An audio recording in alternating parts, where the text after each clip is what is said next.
Well, good afternoon and welcome.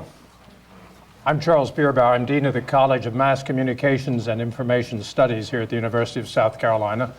What that has to do with energy, you may ask? Well, it has lots of things to do with energy. Sometimes I think I'm the university's moderator in residence, but I have a distinct interest in energy. We're here to talk about clean energy and jobs, an easy ticket to vote for in this election season.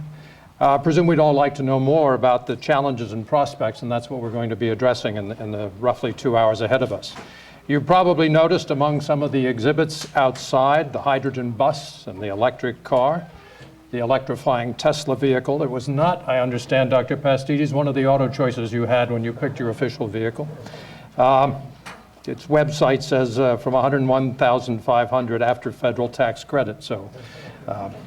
But nonetheless, we're all experiencing how hydrogen and electric power are becoming rapidly common elements of our energy mixture. It's safe to say many of us drive hybrid vehicles for their efficiency and reduced environmental impact. We've upgraded the systems that heat and cool our homes and our offices to more efficient models. I walk the 2 blocks to the grocery store most of the time, maybe not always. Our campus has green residence halls and LEED certified buildings. We're seeking to be leaders in energy research, as I'm sure Dr. Pastides will tell you in his remarks. In small ways, we do what we can. We know those are kind of mini-watt, not megawatt impact, but nonetheless. Earlier this week, I was a judge at the ConocoPhillips Energy Prize competition in Houston. The award is designed to find innovative approaches for alternative energy sources or more efficient uses of almost any energy forms. Entries run the gamut from biofuels and wind energy to refinements on the operations of engines and compressors, little things and big things. This year's winner of the $125,000 prize is an impressive group of MIT graduates who have designed and built a solar collector sized to electrify rural schools and clinics. Clearly, I am not the scientific judge at that event.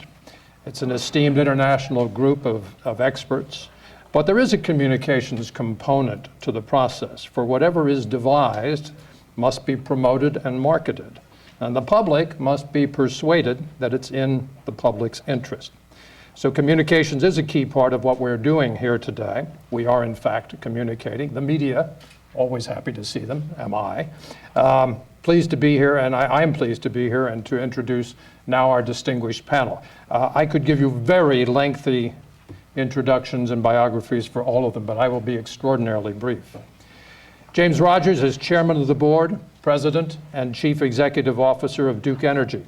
Named president and chief executive officer following the merger of Duke Energy and Synergy in April 2006. Before that, he served as Synergy's chairman and chief executive officer. Duke Energy is one of the largest power companies in the U.S., supplies and delivers electricity to approximately 4 million customers in the Carolinas and the Midwest, and is headquartered in Charlotte. Mark Robertson has served as executive director of the Nature Conservancy of South Carolina since 1999, has worked for the Nature Conservancy more broadly since 1985. The Conservancy itself has helped to protect more than 300,000 acres in South Carolina, from the southern Blue Ridge Mountains to the Atlantic Ocean beaches. In addition to land protection, the South Carolina chapter implements conservation actions in prescribed fire, aquatic, and marine ecology, land management, and has led statewide efforts to create new financial incentives and funding sources in state government for conservation. Dr. Harris Pastides became president of the University of South Carolina in 2008 after approximately a decade of service as a professor, a dean, and vice president. Under his leadership as vice president for research and health sciences, research funding and sponsored programs at South Carolina increased 89% since 2002.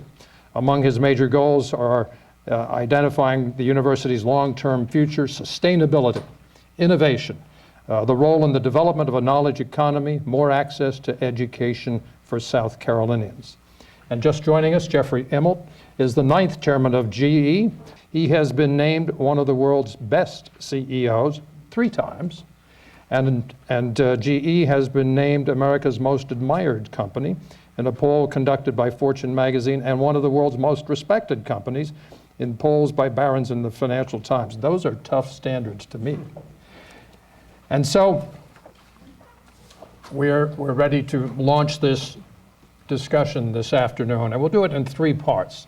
Each of the panelists will have approximately 10 to 15 minutes to talk about his particular interest. A moderated discussion among the panelists, and part 3, your questions. We have ample time. We've got plenty of time for this discussion. It won't be rushed, and I hope that everyone will have an opportunity to ask those questions. So I would ask Mr. Rogers to begin. Thank you.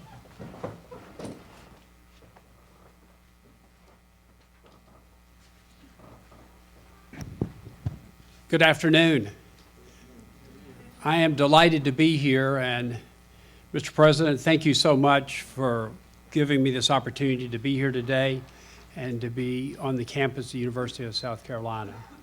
I was a little reluctant to come. What he didn't mention is I graduated from the University of Kentucky. Carefully didn't mention.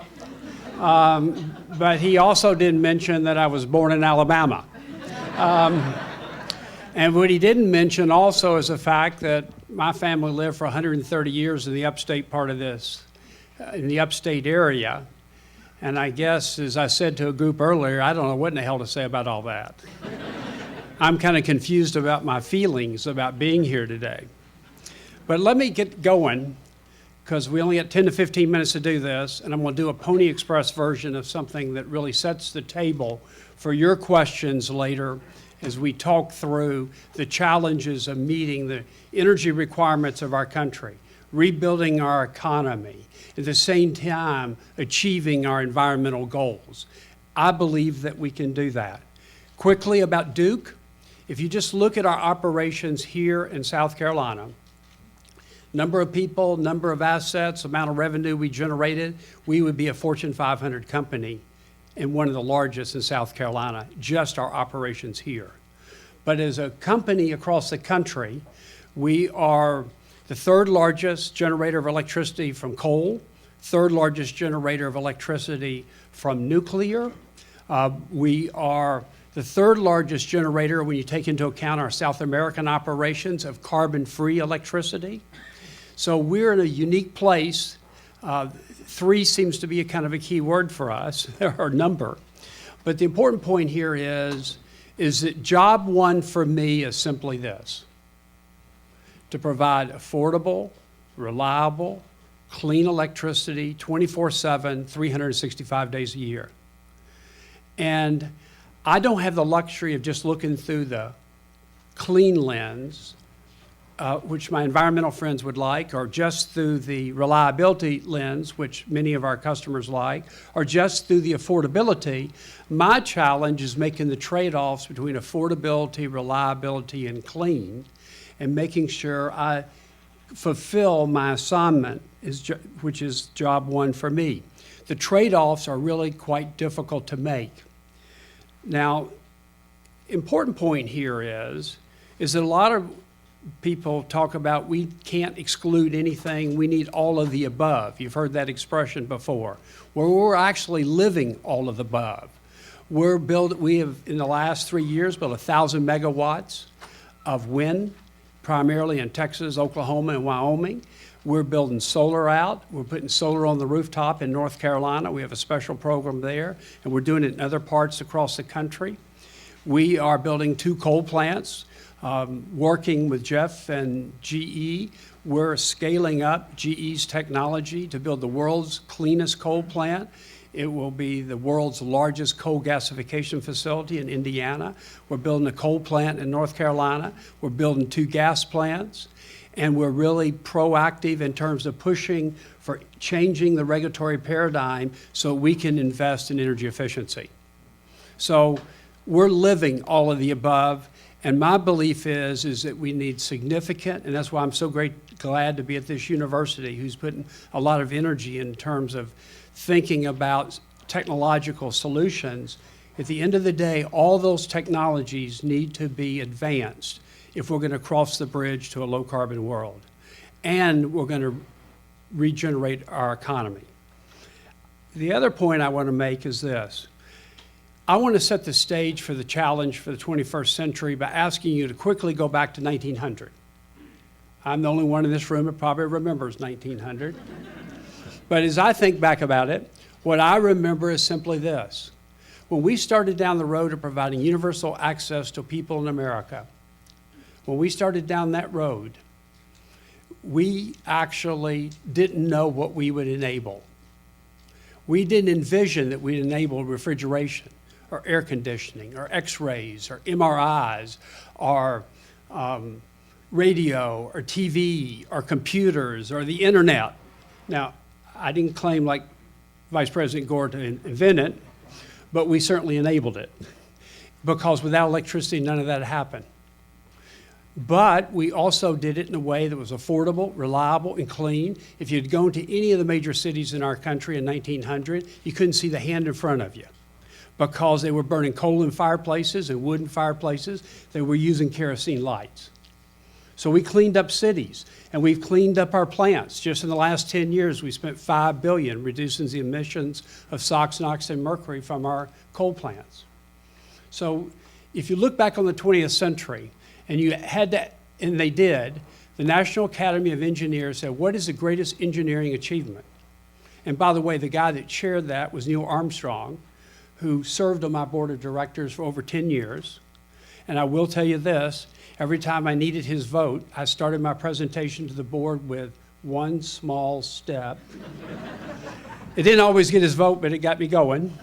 But the important point is the National Academy said the greatest engineering achievement of the 20th century was the electrification of America. Not going to the moon, not any of the internet, not any computers, nothing, but the electrification of America because of what it enabled. But that was yesterday where universal access was our mission.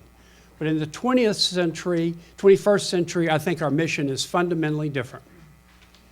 I think first is to decarbonize and modernize our generation fleet. We have a mandate to do that. Virtually every power plant that we own today, unless we extend the lives of our nuclear plants from 60 years to 80, and our hydro facilities, virtually every plant will be retired and replaced by 2050. So think about it as having a blank sheet of paper and trying to determine what mix of generation makes sense. And think about trying to do that with the trade-offs between affordability, reliability, and clean. That is our mission in the next 40 years. Our second mission is to modernize our grid. We have an analog grid that's serving a digital world. What we have to do is convert our analog grid to a digital grid, and that will give us the ability for plug-in hybrids and electric cars. It will, who knows what that will enable going forward to have a modernized grid. And lastly, I think our mission is to make the communities we serve the most energy efficient in the world. Why do I say that? I say that because I know the real price of electricity is going to go up over the next 20 to 30 years, even though the real price has been flat for the last 50 years. I know that because there's 1.6 billion people in the world, and I was in Kenya just this summer and saw how people live without electricity, no access to the modern world, no hope for the future in terms of improving subsequent generations. I know that making our communities the most energy efficient is critical because between now and 2050, we're going to go from 6.5 billion people in the world to roughly 9 billion people. And there's going to be a battle over scarce resources during that time. And I think the most energy efficient communities are going to be the ones, in my judgment, that are going to have the greatest probability to improve the standard of living for their children and grandchildren looking forward. So those are the three missions that we have in front of us. I believe we can achieve our energy goals. I believe we can achieve our environmental goals in this country, but I think it requires technology. And I've been very engaged in many debates about environmental regulations and carbon, et cetera, over the last several years. And I'm worried that our country is becoming much like our European ancestors, the chattering class. I spent a lot of time in Washington, spent a decade practicing law there. We're becoming more and more like the chattering class rather than the can-do class, which is exactly how our country got to where it is today. I believe if we put a focus on rebuilding our energy infrastructure, if we put a focus on achieving our environmental goals, that will create jobs, and that will help not just South Carolina, but certainly South Carolina, given its commitments, but it will help our country get its mojo back. And that, to me, is really critical. And in the energy industry, we're in a unique position to make that a reality. Thank y'all very much.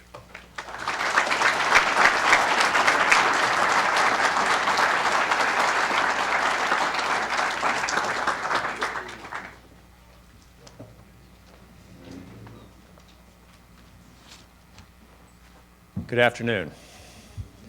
I'm Mark Robertson, and I'm Executive Director of the Nature Conservancy here in South Carolina. First, I want to thank you, Dr. Pastides, for hosting us and organizing this forum. It's a great event. And I also want to say how much I personally appreciate the university's research and education programs on energy and the environment, which are a real asset to our state. Not only that, but the university's sustainability initiatives set a great example and are helping to educate future leaders. Thank you very much. I also want to acknowledge my fellow panelists, Mr. Immelt and Mr. Rogers, for the major leadership roles that you've played in supporting national energy and climate change legislation. Mr. Immelt, thank you for your key role in forming the U.S. Climate Action Partnership. U.S. CAP, as it's known, is an alliance of corporations and environmental groups to advocate for national climate and energy change legislation. Along with GE, both Duke Energy and the Nature Conservancy are members of U.S. CAP. And Mr. Rogers, you have been a tireless and high-profile advocate for national energy and climate change legislation, and I personally want to extend appreciation of everyone in the Nature Conservancy for that. The Nature Conservancy is best known for the direct conservation of lands and waters. So why are we here working on clean energy issues? There are several reasons. First is that the predicted impact of climate change could potentially harm all of the places that we've worked on in our 59 years of history. Not only that, but these impacts could possibly cause a lot of human misery. 75% of the gases that are driving climate change come from people's use of energy. So solving our climate change problem means that we have to have new sources of energy. Secondly, even without accounting for climate change, our energy economy has a major environmental footprint. Just look at the Gulf of Mexico oil spill, or look at wind turbines that have been built on prairies where they displace rare birds, or look at the dozens of rivers, streams, and lakes here in South Carolina where people are advised to not eat the fish they catch because they're potentially contaminated with mercury, much of it coming from coal-fired power plants. Finally, the choices that our state makes about our future energy sources is going to benefit or harm the people of our state as well as our land and water. And I believe that the Nature Conservancy brings some unique skills and values to these decisions. Our approach is to work collaboratively with the energy industry, government, and local communities to define our energy future. And U.S. CAP is just one of the many partnerships that we've been part of to try and make that happen. Mr. Rogers talked about making energy clean, and every energy source, and that's one of the challenges that he faces, and every energy source has some environmental impacts. And the term that we commonly use is the environmental footprint to account for how much land an energy source may use, its water consumption, and its pollution impacts, including emissions of the gases that drive global climate change. The vision of a clean energy economy is to develop new energy sources that help us replace fossil fuels such as coal and petroleum. Presently, about 60% of the electricity that's generated in South Carolina comes from burning coal. And we know now that this produces air pollution that drives global climate change. It often emits mercury that can pollute rivers and streams, and the methods to mine coal can impact large areas of land. But the alternatives to fossil fuels also have their own environmental footprints. And so as we plan to create a clean energy economy in South Carolina, we must plan for those impacts too. Alternatives such as biomass, wind, and solar may require anywhere from 100 to 1,000 times more land area to generate the same amount of energy that we can get from fossil fuels. And if these energy sources are located in the wrong place, they can cause major problems. Misguided government policies or distortions in private markets can increase the environmental footprint of energy sources that are considered renewable. A good example of this is it could happen with ethanol produced from corn to substitute for gasoline. Nuclear energy is and will be a major component of our energy system in South Carolina. The land area needed to generate electricity from nuclear is small compared to other energy sources, and it doesn't produce any emissions that cause global climate change. In South Carolina, the principal component of nuclear's environmental footprint is water usage, and our rivers are relatively small in this state. Water usage by existing and planned nuclear power plants in our state needs to be carefully evaluated, and water conservation technologies are probably going to become mandatory. So at the Nature Conservancy, we're working on these problems to try and effectively manage the environmental footprints of both renewable and conventional energy sources. We've developed an approach to the land use considerations of energy production with an approach we call energy by design. So based on years of scientific work, we're able to identify locations where the development of new energy sources could pose very high risks to wildlife and nature, and we're also able to develop other locations where the risks are lower. This can guide energy development away from the most sensitive sites. Another aspect of energy by design is to identify specific steps that energy producers can take to minimize or offset their impacts on the places where new facilities are developed. We've applied this method to work with industry on natural gas well fields and wind turbine developments. Here in the southeastern U.S., the Nature Conservancy is developing the tools to better inform the proposals for offshore wind turbine construction. The method is called marine spatial planning. Using it, we're working with partners to put together comprehensive maps and databases that show the important fishing areas, where the birds are, the marine mammals, special features like reefs, and existing human uses in our coastal waters. And this information can help guide smart decisions about the development of offshore wind energy. At present, here in South Carolina, we import about 97% of the energy sources that we use from outside the state, and that's in the form of petroleum, coal, and uranium. By not developing our own energy sources, we're sending money out of the state that could be circulated within it.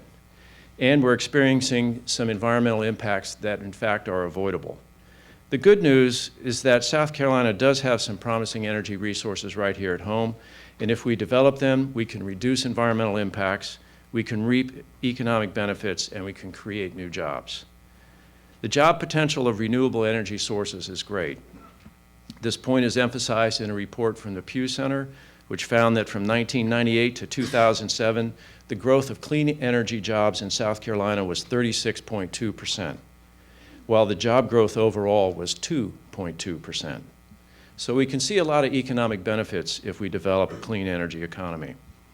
Some of the most important and promising sources of in-state and local energy are renewable, such as energy efficiency that Mr. Rogers mentioned, biomass, wind, and solar. So I'll talk a minute about each of these.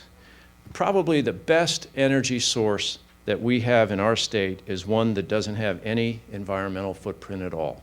It's efficiency. We're starting from a place pretty far down because currently South Carolina ranks 40th among the 50 states in energy efficiency, and we rank 7th in the per person use of electricity. But the good news is that we have huge potential to improve, and when we do, it will have enormous environmental and economic benefits for the state. Every time a business or a homeowner takes steps to improve their energy efficiency, we're burning less coal or using less water from our rivers to operate a power plant. If we launch aggressive programs to improve energy efficiency, it's estimated by the year 2025, we can reduce overall demand for electricity by 18%, and it'll save our citizens over $5 billion on their utility bills in that period. We can also save up to 1.8 billion gallons of water every day by reducing the withdrawals from our rivers for power plants, and will create about 22,000 new jobs. That's the equivalent of bringing 5 new Boeing plants to South Carolina. I'd like to point out that South Carolina's electric co-ops are national leaders in programs for energy efficiency and are really breaking new ground on this. Biomass is another option that we have here, and biomass is simply wood and fiber from plants and trees. More than 60% of our state is covered by forests, and we already have a strong forestry industry. And historically, these forests were managed to supply wood to make paper and building materials. But both of those industries have declined. So right now we have a lot of wood in our forests, and we're actually growing quite a bit more every year than we're harvesting. According to a study done last year by the U.S. Forest Service, there are 9 million tons of sustainably grown biomass that go unused every year in South Carolina as waste material. And this waste material could be used to generate up to 600 megawatts of electricity without impacting other forest product industries or without even increasing the rate of forest harvesting. There are already several electrical generating plants in South Carolina that are operating or being developed using wood residue, which would otherwise go to waste. Duke is working on that. Progress is Peregrine Energy. The University of South Carolina has a plant. The Savannah River site, Santee Cooper, Sunoco are all working on this. And creating a new market for wood products will greatly benefit the rural communities where the wood is grown and harvested. And these, in fact, are some of the poorest places in our state. It's really important if we do this to establish statewide standards so that to make sure that the wood biomass is harvested sustainably from well-managed forests so we don't create new environmental impacts. Our wind resources are actually quite significant, and they're found offshore in our coastal waters. The best locations are along our northern coast, offshore from Myrtle Beach, where strong winds intersect shallow waters. There was a study that was just described, I think yesterday, that was released by Santee Cooper, that says that South Carolina's offshore winds could produce enough electricity to power 1 million homes. The Department of Energy has estimated that by the year 2030, wind power could create 20,000 jobs and generate $80 billion in revenue in South Carolina. And we have some very specific advantages.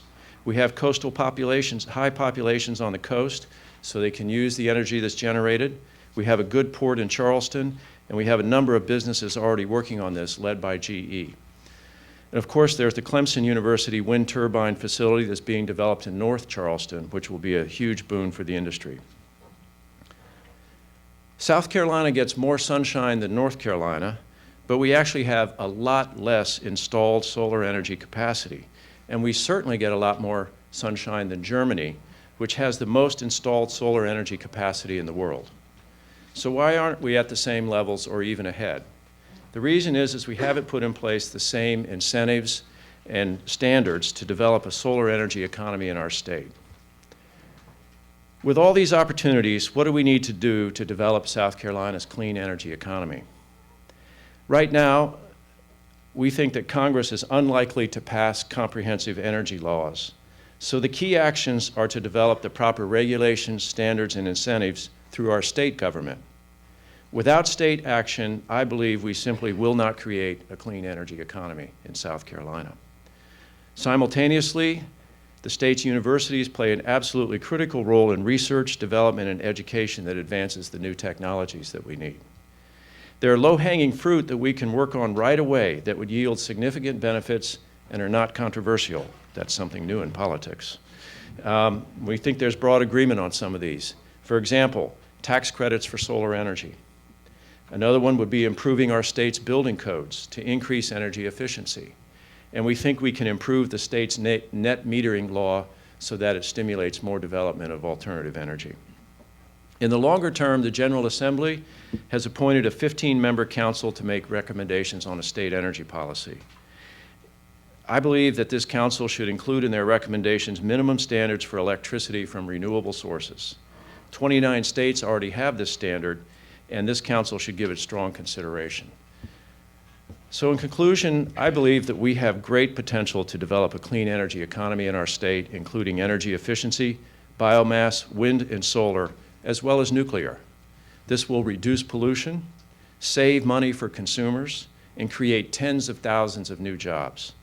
To make this happen, the key actions now are to work with our state government to put in place the proper regulations, standards, and incentives in order to spur the development of these new energy sources and at the same time reduce the environmental impact from energy production. So thank you.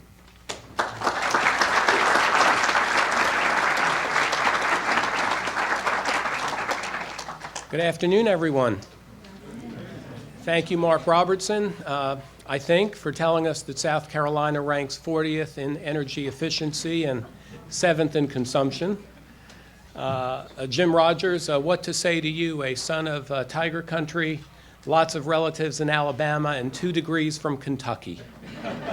I know what to say, though. I'm going to say thank you to Jim Rogers and to Katherine Heigl, who's the president of Duke Energy South Carolina today, for making a wonderful announcement of a significant investment in the University of South Carolina's energy, research, and educational programs. Would everybody please help me to thank them today?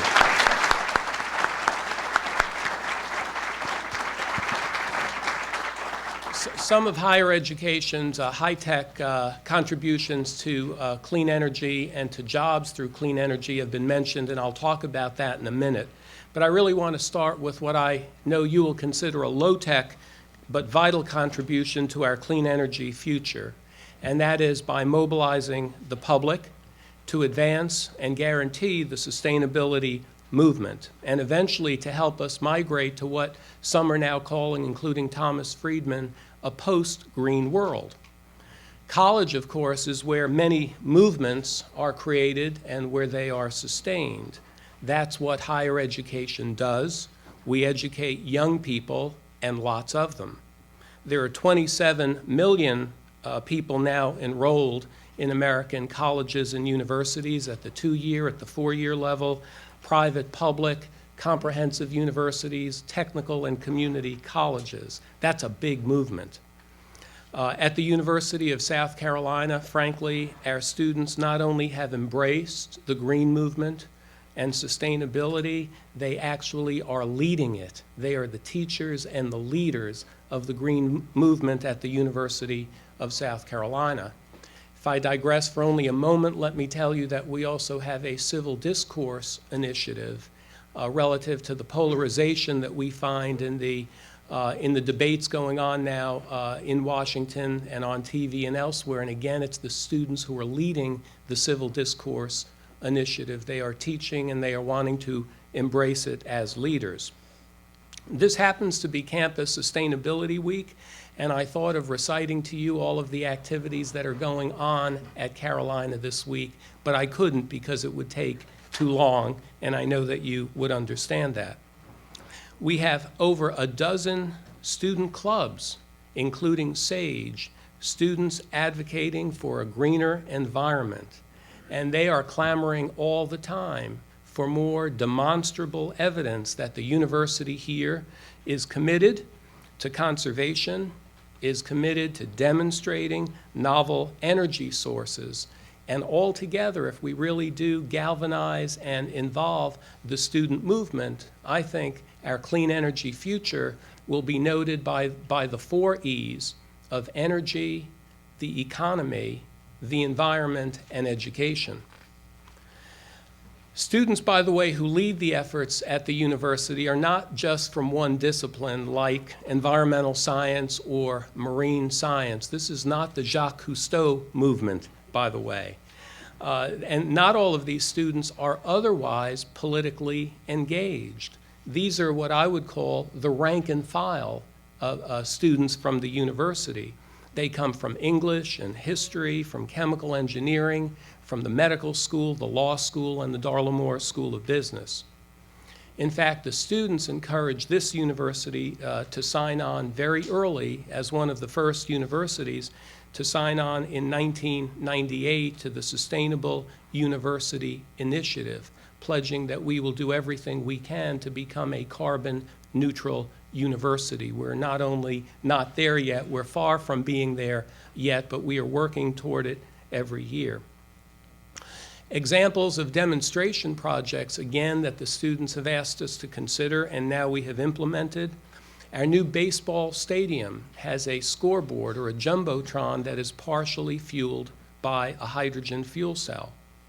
We have the Genesis 2015 initiative that we announced last November that will convert all university vehicles to some form of alternative fuel by the year 2015. The students here, by the way, voted on what vehicle the president should drive. And that was something that I committed to. And no, they did want to buy me a Tesla, and I kind of thought that was a good idea, but it was well outside of our budget.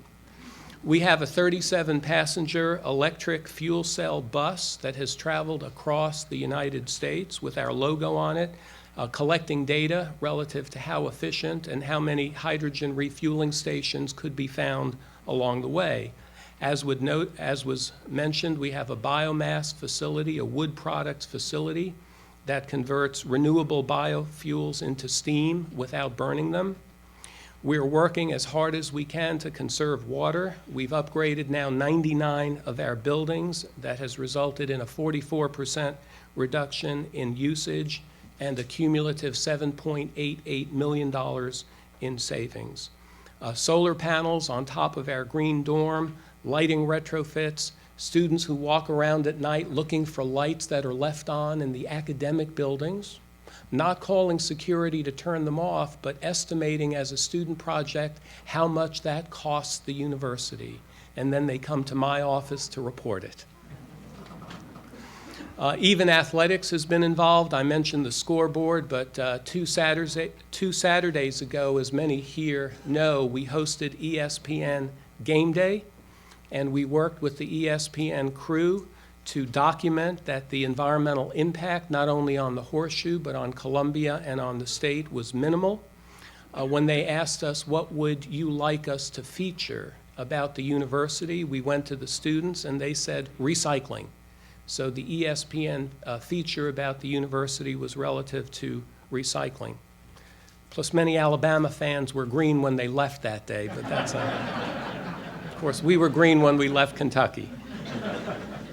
At the President's House, my wife Patricia has worked with our students and our facility professionals. We collect rainwater that we use for irrigating the garden. We compost our food scraps. We have encouraged food service not to use styrofoam trays at the dining halls around campus, and we de-incentivize that by charging a few pennies. And now students are more willing to eat what they really need or take what they really want, not just grabbing the styrofoam food containers when they really don't need them. All of this, I know, sounds simplistic relative to what our panelists have already described, but frankly, conservation is common sense, and it's also powerful. And when it involves students, you're really guaranteeing that it will be with us for the next generation. K through 12, by the way, is equally important, and our College of Education is working with schools across the state at the K through 12 level. We have the Ruth Patrick Science Education Center at our beautiful USC Aiken campus, where we work with science and math and other teachers at the elementary and secondary school level to educate and inform about new energy. Someday, maybe there'll be field trips to nuclear power plants. Unthinkable in my day. The tie-dye generation would never go on a field trip to a nuclear power plant, but why not start with kids today and bring them and show them how clean energy really is made? A more major role, of course, for any university is in forging our clean energy and energy jobs future with R&D. And we do a lot of that here at the university, whether it's directly through grants that we apply for from the Department of Energy, the NSF, or other federal agencies, or through committed public-private partnerships, working with great American corporations like General Electric and Duke Energy, the electric cooperatives of South Carolina, SCANA, Santee Cooper, Progress Energy. That's a sweet spot for the university's R&D efforts. We don't use that term sweet spot officially. We call it a focus area. And for about a decade, it has been one of three major research focus areas of the University of South Carolina. In preparing to speak with you today, I asked our research officials to count up the number of funded energy projects that we have at Carolina, and they amounted to 76 current funded projects amounting to more than $30 million a year in research funding. Dozens of faculty are involved in biology and physics, chemistry, all the engineering disciplines, the Arnold School of Public Health, the Darla Moore School of Business, and the School of Medicine. Our core strengths here have been in hydrogen and fuel cell R&D, both at the PEM and at the solid oxide arena, next generation battery development, nuclear energy, clean coal, photovoltaic cells, biomass, and of course, energy conservation. We have the state's largest number of centers of economic excellence. This is the Endowed Chairs program that I hope everybody in the room has heard about, the state's largest number devoted to energy. That would be 7. And one of our newly appointed professors is here today, Dr. Lauterbach, who came to us from the University of Delaware, and I see Professor Benzowitz, who came to us from the University of Rochester. Both of them are endowed chairs, and I hope I am not missing anybody else who's in that category here today. So I don't mean to insinuate that colleges and universities can do it all. We're a relatively small contributor until you really, once again, consider the movement that we can forge here working with our students. In closing, I'll tell you that I returned this year from 2 very, very significant trips for me, personally significant, and for the university, one to Israel and one to China and Korea, to Asia. In Israel, let me tell you, in case you don't know, that they have recently become the 10th wealthiest country per capita in the world, and I believe they have done that through an investment in education and through creating bridges that link education, and particularly higher education, universities, and the commercial sector. On the day that Patricia and I were at Technion University, they were celebrating that they had surpassed Stanford University in the amount of annual licensing income to the university, and their comment was, and MIT is next. In China, of course, and everybody goes to China now, but they are also, as we know, investing in nuclear power big time. Most of the, perhaps all of the nuclear power plants that are, not all that are being contemplated, of course, because we have some locally here that are being advanced as we speak, but large numbers of new nuclear power plants, but they are also investing in the education of China's future energy leaders. So we in America must increase our attention on training the future's energy leaders.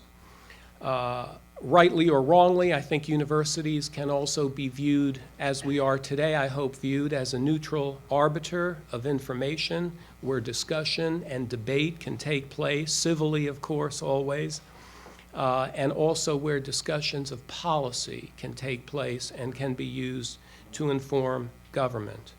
I'm going to close with an excerpt from Thomas Friedman's Hot, Flat, and Crowded book. I know everybody quotes Thomas Friedman, but he's really very quotable, in fact.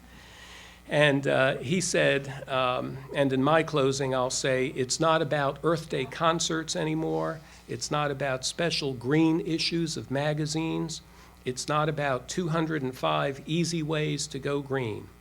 Too often and in too many ways, green has become a license to feel good without doing good, to raise awareness without actually changing behavior. And he concludes by saying, the final and most important sign that we're succeeding will be that the term green blessedly disappears. There will be no such thing as a green building, a green car, a green appliance, a green window, or even green energy. It will be the new standard. It will be the new normal. Nothing else will be available. Nothing else will be possible. Thank you very much.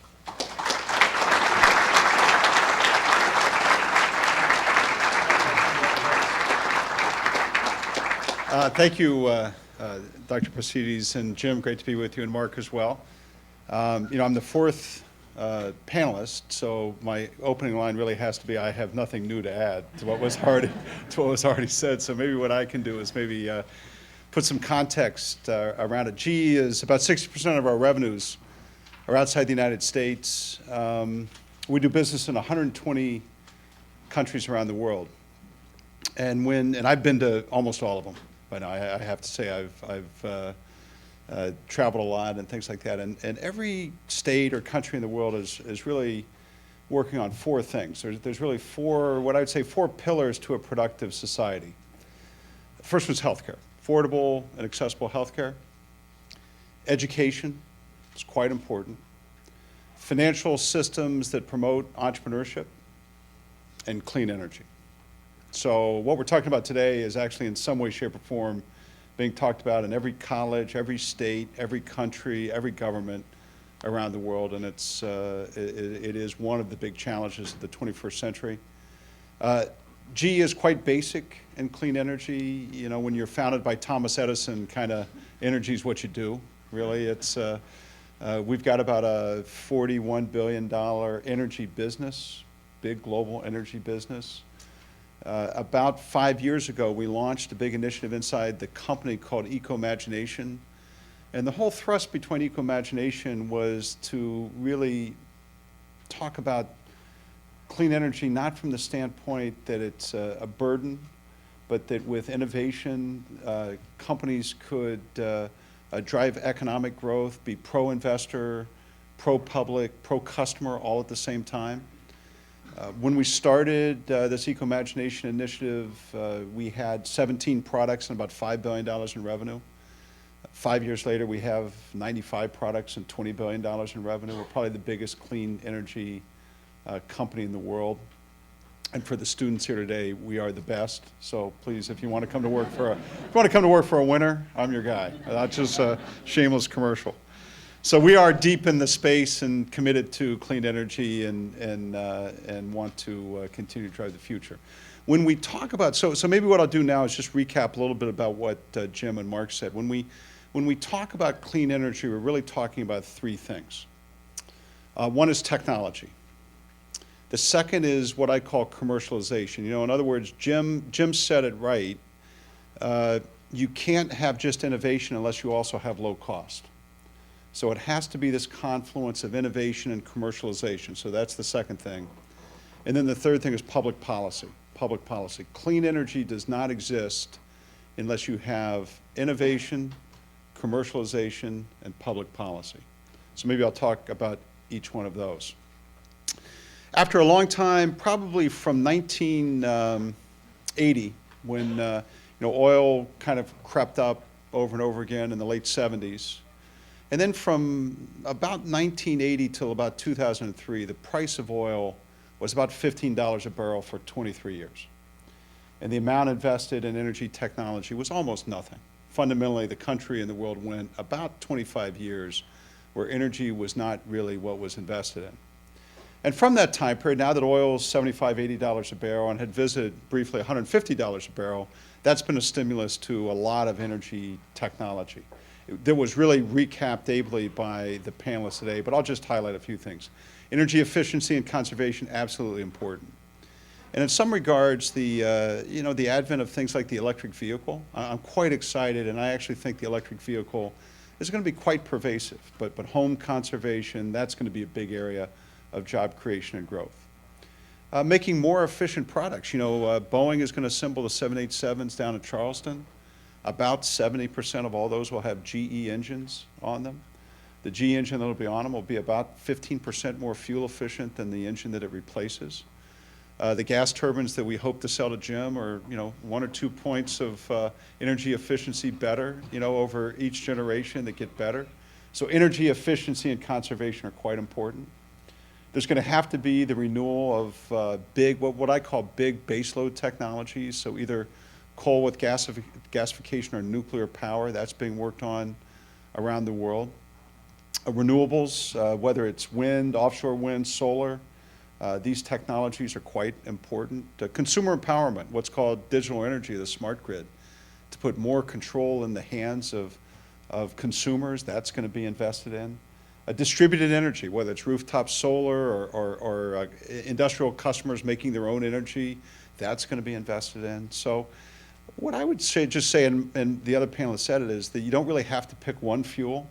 You don't really have to pick one technology. There's going to be a lot of investment across all of these technologies, and in some ways GE's fortunate because we don't have to be that smart. We don't have to pick one. We've got enough, we'll spend about $3.5 or $4 billion in energy R&D every year. We can put bets out there on a bunch of different technologies and just find which one wins, and they'll be found in the marketplace over time. So the technology is really ripe. If I were a young engineering student at South Carolina today, I think looking at energy as a future job source will be quite important, and I do think it's going to have a very bright future. They also have to be low cost, because in the end, our consumers in this country and around the world don't want to pay a lot for electricity. They're willing to see some investments take place, but commercialization and manufacturing and cost controls and things like that are going to be very important as time goes on. And what makes energy different than a lot of other industries like information technology is that scale and size is quite important. When Google went public, think about how great Google is today. When Google first went public, all that was invested in Google as a company was $50 million the day it went public, and now it's a several $100 billion market cap company. We'll spend more than $50 million to commercialize our thin film solar technology. So you can't do anything in this industry without size and scale and manufacturing and really capability, and that's what creates jobs. There's 50,000 jobs between GE and our supply chain in clean energy today. That's grown substantially, and those jobs will continue to grow, I think, in the future. We make our heavy-duty gas turbines in Greenville, South Carolina. These are high-paying jobs. These are exactly the kind of jobs that we want to have in this country. We make 125 heavy-duty gas turbines each year in Greenville, South Carolina. Only 5 go to the United States. 120 get exported. So being able to manufacture these kinds of products is quite important for the future. Now, innovation and manufacturing don't take place without good public policy. And there, it's really a harder story in the U.S., to be honest with you. I'm quite humbled by how hard it is. I think in some ways, in order to have some kind of structure, someday we're going to need some price for carbon. We're going to have to have some kind of energy standards, broad-based energy, clean energy standards. We're going to have to give the big utilities in the country some kind of certainty around investment, scope for investment. There's going to have to be some kind of state or public funding to get some of these technologies off the ground. And these things are going to have to take place in the near future. And right now, it's really hard. I mean, really, what Mark said earlier is true. There's 20+ states that have renewable portfolio standards. But it's hard when you're running a global company to build a product strategy in 20 different states in the country and then do China and India and a bunch of other places on top of that. So in some ways, just the old-fashioned structure of the energy industry makes it tough. So clean energy, I don't make this up, but people say there's going to be somewhere between 10 and 15 million jobs created in clean energy globally in the next decade. So with 10% unemployment, it seems like a good thing to work on. And it's about innovation, it's about commercialization, and it's about public policy. Now, I just say a couple other things. I think the President said it a little bit in his final remarks, is that I think the mistakes a lot of us have made, right now with, again, the tougher economy, I would say the whole movement towards clean energy or global warming has moved backwards appreciably in the last 3 or 4 years. It just has. And it's seen as a luxury now. I mean, in some ways, green is seen as an elitist concept. It's seen as something as college kids can do, but when you grow up, it's like taking your bike away. You're not allowed to think about it anymore. You got to think about real world stuff. You can't think about conservation. I don't think that's true, and I think in many ways we have to drop back in order to move forward. I talk about clean energy as job creation, value creation, competitiveness. Those are the words that are really going to count in this environment. I don't think anybody needs to be sensitive about it. It just is what it is. We can't give up. We have to keep pushing forward. But we're going to have to rebrand clean energy into things that make sense when you have almost 10% unemployment. And that's, I think, the job of people in the industrial world today. On our behalf in GE, we're going to double our R&D yet again. We're going to do more clean energy intros in the next 12 months than we probably have in the last 5 years combined. So we're very excited that we can do it. And in conclusion, I'll summarize what Jim said. Nobody waits for us. You know, the rest of the world's kind of moving really fast on this. China's moving fast. India's moving fast. Europe is moving fast. And so in this global world that we all live in, this global world of competitiveness we all live in, it would be a shame to see the U.S. miss out on the next generation of technology and the next generation of energy investment. There's 52 nuclear power plants being built globally right now. There's probably 1.5 in the U.S., maybe something like that. You know, so basically that says unless we do something, we're going to miss out on this next generation of nuclear leadership and nuclear technology. And so it's quite real and quite substantive that we go to work on things like that. In GE's case, we can do things anywhere. You know, so again, we don't have to wait necessarily on the U.S. government, but I really, as an American and as a CEO of an American company, we'd hate to see the U.S. Lose out. So this is a big deal. You know, South Carolina has great colleges in South Carolina and Clemson, both of which GE recruits at. This is very much the future of our company. And you know, discussions like this that marry innovation, commercialization, and public policy are what's going to have to be pulled together to succeed in the future. So thanks.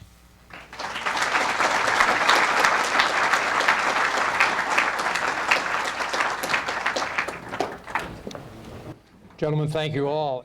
In this next section, I'd like to engage the panel in some discussion among themselves, and then we will get to questions from the audience. Let me pick up on something that both Mr. Robertson and Mr. Rogers discussed, and that is a balance. And of course, all of you are, I'd like to hear from all of you in regard to many of these things. But Mr. Rogers, you talked about finding the right balance and making the trade-offs. But you didn't really enunciate what the balance should be or where you think it would be among the different kinds of things you have to deal with. Well, I would say that I think you can't overly depend on one technology versus another because all of them need substantial technological development to really be equal contributors in a low-carbon world. For instance, you know, we're proposing a nuclear plant here in South Carolina, down in Cherokee, up in Cherokee County. And the bottom line is that plant is key for us, but there are trade-offs. It's expensive, and there is no price on carbon. Natural gas prices happen to be at $3 to $4 today. So to make a decision about nuclear is very difficult, even though it's the cleanest alternative. And my bet is by 2050, nuclear will trump coal. They will all be in the mix, but the biggest part of the mix will be nuclear versus coal. If I was looking at balancing kind of renewables, and Jeff's in both solar as well as wind, and we've put enough solar panels in North Carolina on the rooftop to power 1,300 homes, my bet is, and because it is distributed in nature, my bet would be that as you balance this out, by 2050, solar will primarily trump wind because of the distributed nature of it. But I sit here today, and this is why the balancing is so incredibly difficult for me, is that there is no roadmap. And this is Jeff's point. I sit here knowing that there's going to be new regulations on coal, but I don't know what they're going to be. I know someday we'll put a price on carbon, but I don't know what it is today, and I don't know when our country is going to start acting to do that. So the balance is, again, it's a function of the technology that's available. I don't develop the technology, I select the technology, I integrate the technology, or in the case of our coal gasification, I scale the technology. But you can only pick based on, well, you got to make sure it's affordable, and mandates are good things, but at the end of the day, does it really produce an incentive to drive the prices down? My goal line is to see solar and wind as cheap as, and on an equal basis as coal and nuclear. So I'm really focused on affordability, even though today, the average consumer in the United States, their electric bill is about 1.9% of their disposable income. So the other point I would make, and final on this, is that when I'm balancing affordable, reliable, clean, I think one of the things that I have to have, in Washington, they're driven by 246. That's the terms in the House, in the Senate, and the President. I'm building power plants that last 50 years. So I have to have what I call cathedral thinking in my balancing. And the way I would say it simply is that cathedral thinking to me is the recognition that it takes 3 to 4 generations to build one cathedral, because it took over 100 years, if you go to the great cathedrals of Europe. The reality is the architect never saw it finished, the people that built the foundation never saw the walls, those that built the walls never saw the spires, nobody saw what took place in that cathedral for 400 years later. I can't look at the world through a 246 lens. I have to look at the world through a cathedral thinking lens that says, and try to guess in an uncertain world with no guidance from Washington in terms of what the rules are. So the balance is really quite complex and is not, I wish it was subject to an E equals MC squared type of calculation. It's just not that. Mr. Robertson, I'd like to hear your thoughts on it. Well, I think Mr. Rogers has done a great job describing it, and he has a very important perspective on it because, his business is, fundamentally for all of us, we expect the lights to go on when we turn the switch. And so 50 years from now, we're going to have that same expectation, and 100 years from now, we're going to have that same expectation. I think part of the balance is driven by policy. Is a really important part of it, because if there is eventually a price put on carbon, that's going to change that equation dramatically, and that would be the point of the new policy. I think it's driven by market forces. If for some reason gasoline prices hit the peaks or go higher than they did a few years ago, people will be screaming for something to be done about that. And I think the balance also is people's perception of this problem is really changing over time, I think. So it's driven by what society wants. And that's where I think all of us play a role in that, is what do people want of their world? What world do they want to leave for their children and grandchildren? And those are a lot softer kind of considerations than the price point of gasoline or the price point of wind-generated energy. But they definitely affect where this is going. Many companies now offer, you can choose to buy your power from green sources. People make those choices in some cases. But those are the kind of things that will also drive it too. So it is a moving target as to what that balance is. I think it's important to remember that, even if we were today to reduce our output of greenhouse gases, the gases that are driving climate change today, by over 50%, 60%, we're still going to experience a lot of the impacts of climate change. And so this is going to become a reality as people see things like environmental refugees fleeing lower elevation places that are, impacted by rising sea levels. So, the public perception of this problem is going to change over time also. I think we have to have the energy sources have been described here today, which is nuclear, wind, biomass, and solar. And the one that trumps all of them, of course, is energy efficiency. If, in fact, we drop electrical demand by 20% over a decade or so, that has huge implications on environmental impacts of any energy choice that we make. I mean, it will amazingly change the game if that kind of thing happens. And it is possible in this state to do that. So I think it's a mixture of all of them. As I said, it's wind, solar. Those are going to take longer. Biomass can start sooner. We have to be careful with that, because we could even create a biomass bubble of building too many wood-fired plants and then not enough wood to find to fuel them. so it has to be managed. I think nuclear is going to be in the mix and ought to be. And then I think from a point of view of someone in Mr. Rogers' position, you know, energy efficiency is fraught with peril. I think it was Katherine Heigl that said to me, there's demand reduction, and then there's the phrase you use, demand destruction. And that's, you know, something that has to be factored into our regulatory scheme to make it work. Yes, if you'd Yeah, like may to. I add to that? I think Absolutely. the most environmentally benign plant I build is the one I don't build. And this is really underscoring the point about energy efficiency.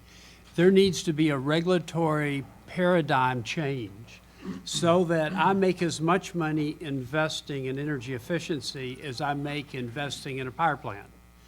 We need the rules that clear. And I believe at the end of the day, and I think this is a very important point on the energy efficiency, I think the boundary of our business is going to change. It's not going to end at the meter. It's going to go to the device. I envision that we will actually someday understand the algorithms of usage within the home, understand the comfort and convenience criteria, and we'll write a software for every home. That, at the end of the day, our mission goes from not just a supplier of KWHs, but we'll become an optimizer. We will invest in the home to optimize usage. We'll optimize usage in neighborhoods, between customer classes. And what we think of as energy efficiency today will look primitive 10 years from now as we take this technology and we drive it into our customers' businesses and homes. But we need the regulatory paradigm change in order to be incented to make that investment. There's been several of you who've raised the question of why we don't have the kind of public policy you would like to see. Could we take a little time and talk about what that public policy might look like? And I'd like Mr. Immelt to start on that, and I'd also like Dr. Pastides to contemplate what role a university might play in helping shape policy. So just on the policy side? Let's stay on the policy side. Yeah, so again, I think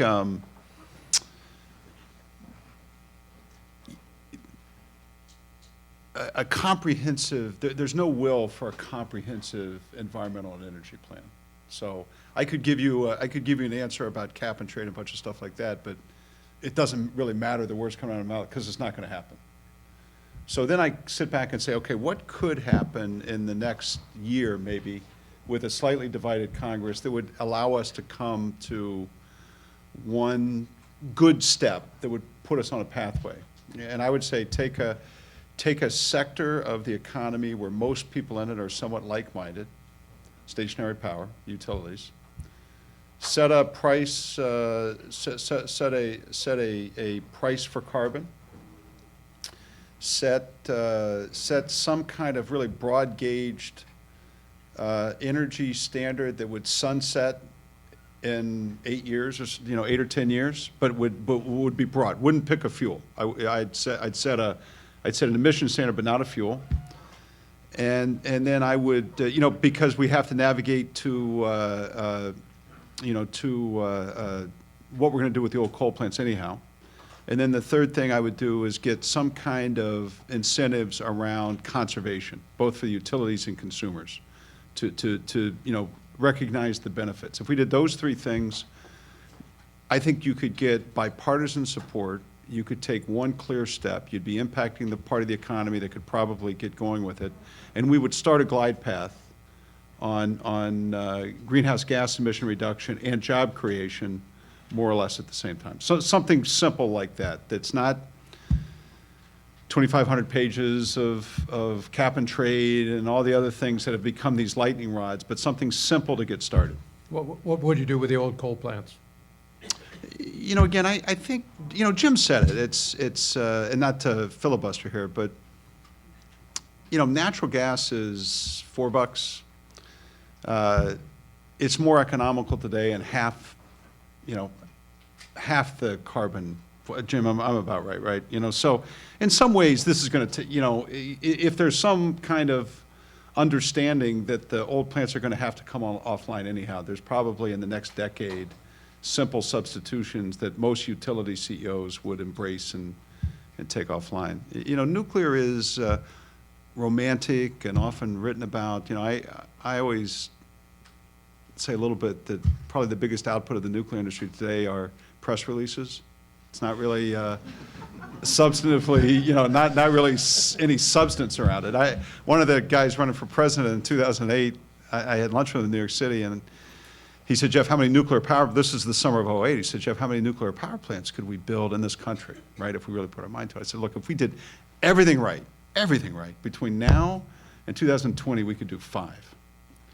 So the next day he got up and gave a speech and said, we're going to build 45 nuclear power plants in the next 10 years. It's just not going to happen. You know, it's just so nuclear. I think what Jim said, nuclear is really about 2020 to 2050. I'm convinced nuclear power is going to happen. It's going to happen on scale. So I look at these things as really iterations of what's going to happen in the next 10 years, and then what's going to happen in the next 30 years. And I think that's probably how it's, at least in the. And then when I look at vehicles, look, I've driven a Volt. I think a Volt is a pretty gosh darn good car. I'm actually every day, I'm a little bit more interested in where the electric vehicle market could go in this country. The last point I'd make is that if there's if there's natural gas and shale, really, this country could be almost so. If energy security is what you really care the most about, natural gas could be almost an export from the U.S. So those are a long-winded answer to a couple things that are worth thinking about. I want to come back to the Volt and the electric car, but I want to stay on policy. But for the record, we don't teach public relations students to exaggerate in those press releases. Dr. Pastides. Wow, how can a university help to advance a policy conversation in the United States? First, let me say that as a citizen, not just as a college president, it's depressing to see the lack of will toward passing some kind of comprehensive energy policy, or for that matter, healthcare policy at the federal level. It was mentioned earlier that maybe we ought to be working at the state level.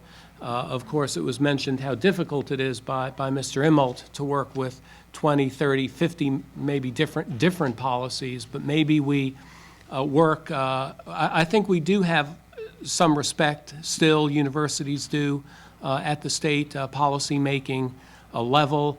Just in our own state, the majority of members of the General Assembly are graduates of the University of South Carolina. There's still maybe if we go all the way this year in football, and I'm teasing a little bit, but there is still some loyalty and some sentiment. Maybe we have forums like this. Maybe we have conversations. Maybe we pass reasonable state-level policies. But otherwise, I think, what we could do is another white paper, and I think, as has been said before, we've already got plenty of white papers.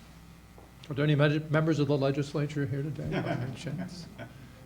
Yes, sir. Good, thank you. Take it back to your colleagues. Mr. Rogers, did you want to add anything to this policy question? No, I would add this. I predict, I just saw a study the other day that based on the current regulations that are in the hopper at EPA, 20 to 30% of the coal plants in the United States will be shut down by 2020.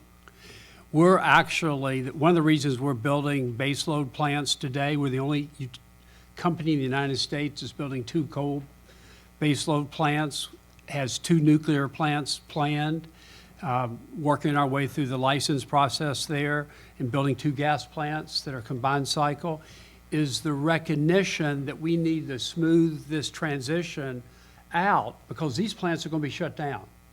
I believe that because there is a war on coal in this country, and the desire is to take it out of the mix, and so clearly 20 to 30% will be retired by 2020. The question is, what do you replace it with? And Jeff was right on in terms of, I like to tell people we have a lot of energy policy in this country, but none of it, the dots haven't been connected between the energy portion and the environmental portion. And it's just structurally difficult to do within Congress, the way the committee system is set up. And he is absolutely right. we're not going to get anything comprehensively done in our country. It's just almost impossible to see the will, and it gets back to the 246.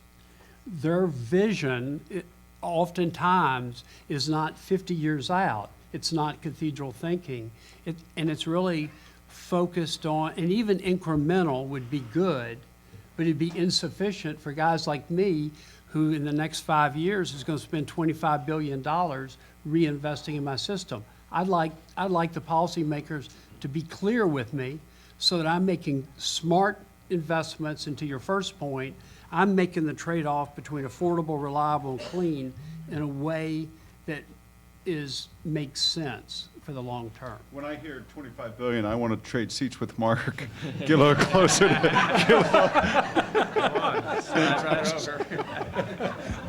Well, we're using a lot of GE products no, here. never enough, you know? I might even be his biggest customer. Yes, go ahead. Yes, Mr. Let me add Robertson. just one little perspective as South Carolinian is that if there's going to be the kind of policies that you described, our state could play a big role because of our senator, Senator Lindsey Graham. For a while, he was playing a major role. He decided to back out of that. And I'm convinced that our state has a major role in whatever Mr. Graham decides to do on this. I think for the kind of thing to pass that you're talking about, he will again have to be in a leadership role to make that happen.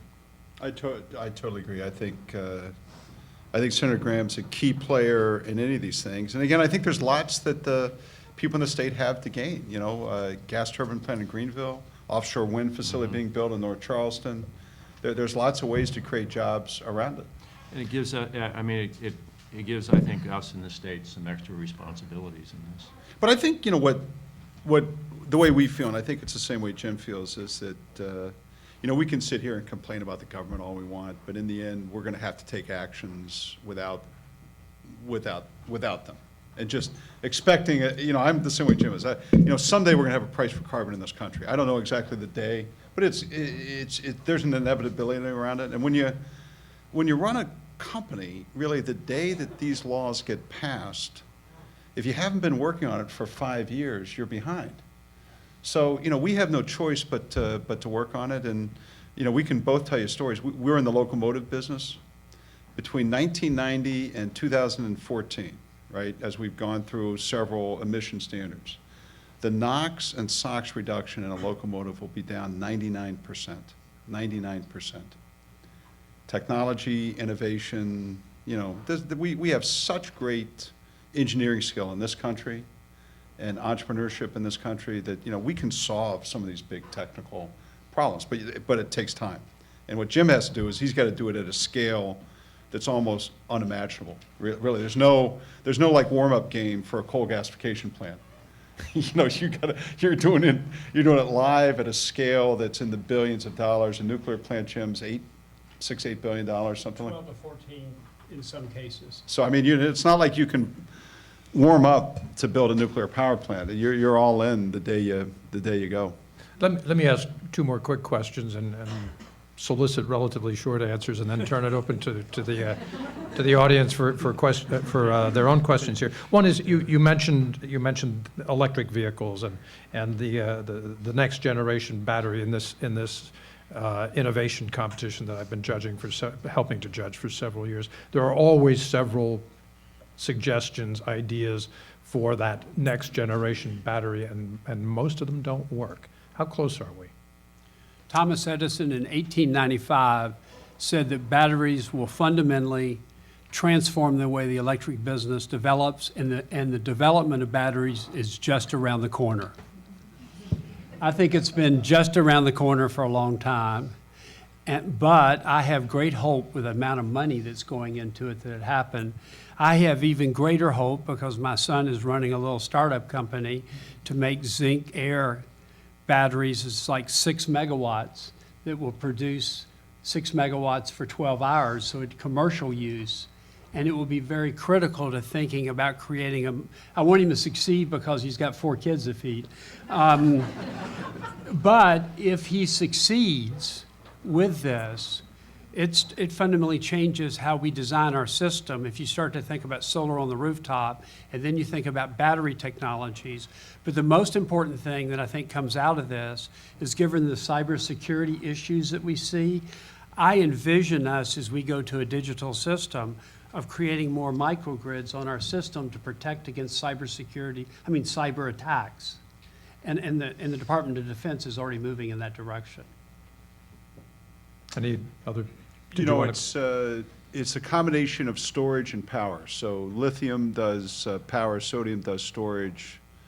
There's a lot of good innovation and technology on it today. You know, I actually, though, think that as these get down the learning curve and as consumers can experience it a little bit, there's going to be some real interest in electric vehicles. I actually, you know, again, and in the end, we're going to be long in terms of our investments in electric vehicles. So which technology, there's so many going, it's hard to pick which one. But what typically happens in energy is it's not always the best in breed that wins. It's the good enough that comes down the learning curve the fastest. That's usually what wins in energy. Let me open this to questions from the floor now. And there is someone with a microphone, so we will have to rely on you. Can we jump scale?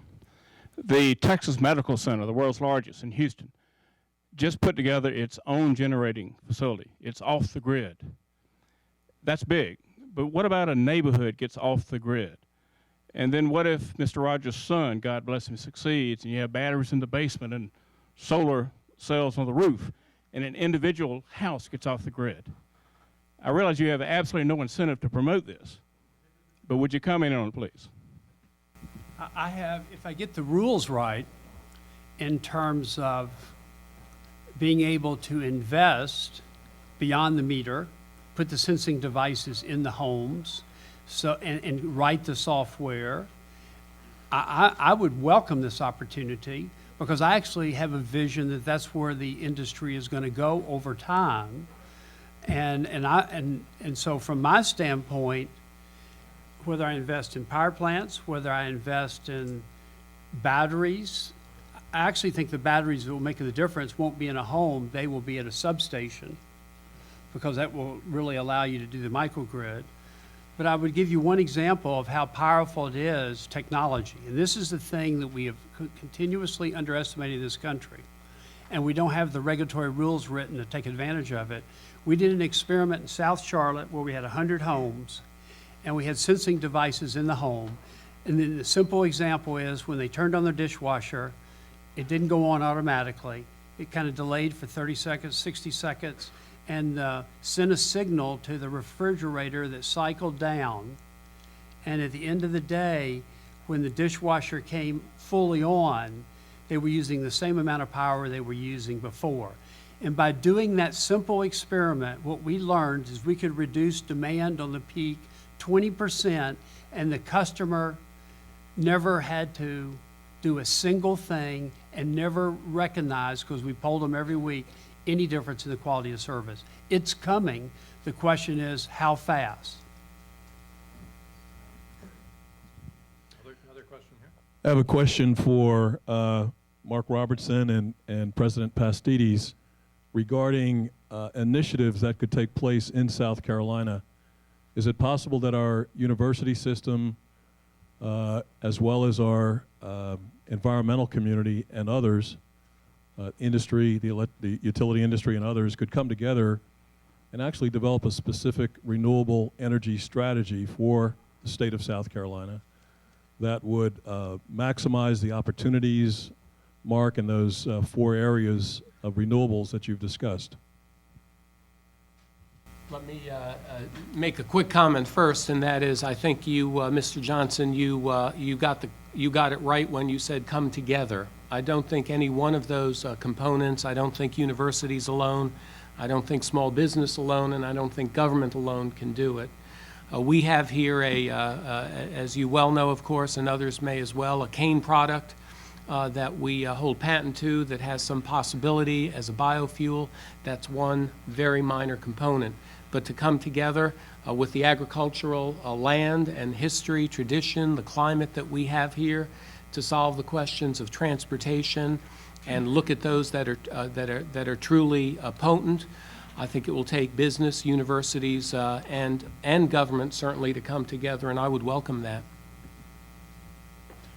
I think we're seeing some steps in the right direction. One thing that we're looking at is a little bit of the policy framework at the state level. The General Assembly has appointed an Energy Advisory Council that's charged with coming up with a comprehensive energy strategy for the state. I'm an optimist by nature, and I hope that they're actually going to do that, and it's going to be forward-looking and comprehensive and innovative. So a couple members of it are here, and I'll give you their emails so they can hear from you. No. The fact of the matter is, I think that's a step in the right direction, that the General Assembly has asked for that from a number of the stakeholders. That's a good step. I think there's some other things going on that, you know, our economy is in such desperate condition in this state in particular. And you go to a place like Allendale where they have, you know, 40% unemployment rate or something. And we've got to find some alternatives now. And, you know, this question of energy could be one of them that could really help. And so I think there are some initiatives looking at that and looking in particular at some of the poorest parts of the state. You brought up something I was going to bring up. And I'm actually in agricultural research. Okay, I have a farm in Smoke, South Carolina. I can tell you right now there's some very, very poor people in this state. You don't appreciate it living in the city. We have 11 million acres out of 20 million acres in the state in forests right now. I'm not talking national parks, I'm not talking state parks, I'm talking tree farms. That is the biggest resource we have right now. That and making our own natural gas. Remember, we don't have oil, we don't have coal, we don't have uranium, but we could be the Saudi Arabia of natural gas and biomass, electricity. Why are we talking about getting natural gas out of fractured rock? 900 dairy cows can make enough gas to heat and cool 600 homes. Did we not support 1.5 dairy cows per household? I saw something recently on Chesapeake Bay and the concern of all the chicken farms in Maryland, and how all that fertilizer growing corn to feed those chickens is washing off into